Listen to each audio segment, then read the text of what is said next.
This presentation is about the Titanomachy. You're probably wondering, what is it? The Titanomachy is also known as the Titan War, the war between the Olympian gods and the Titans. It is found in the poem Theogony by Hesiod. They're the Titans, the old gods. There, before the war, many things happened before the Titanomachy began. First, there was Uranus, the ruler of the Titans in the universe at the time. Next was Kronos, his son, who overthrew him by castrating him along with the Cyclopses and the Hecatoshires. Next, Kronos had a prediction that was made by Uranus that he'd be overthrown by his children as well. So at this point, Kronos kept himself safe by eating his own children. Next, there's Zeus and the Olympian gods. Zeus was the only son by Kronos that wasn't eaten. His mother Rhea kept him safe by placing him on the island of Crete, where he was raised by Amalthea, the goat. Next is the beginning of the Titanomachy.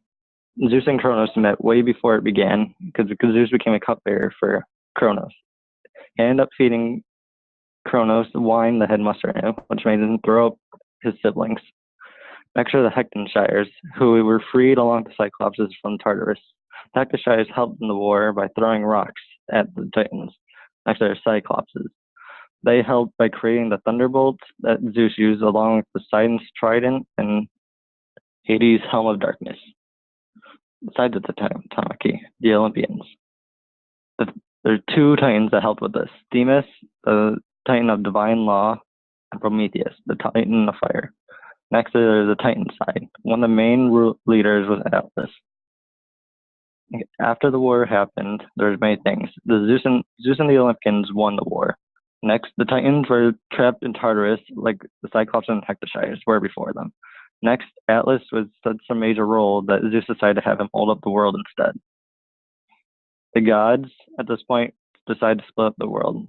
Zeus became the king of the sky, Poseidon became the king of the sea, and Hades became the king of the underworld. Themis and Prometheus were tasked with things by Zeus after this happened. Themis was tasked with creating the animals, while Prometheus was tasked with creating humans. Themis used many of the things that Prometheus was going to use on the human. So Prometheus decided to steal the godly fire and give it to the human. But due to this, Zeus got mad and chained him to a mountain for all eternity. But Zeus wanted to get wrath on the human world as well, so he created Pandora. And Long gave her Pandora's box, which had all the godly powers inside. But when she opened it, all evil things were released, such as envy, greed, and illness. But later on, the box whispered to her to open her again because it had hope. So she opened it again, and hope was released. And this is the Titanomachy.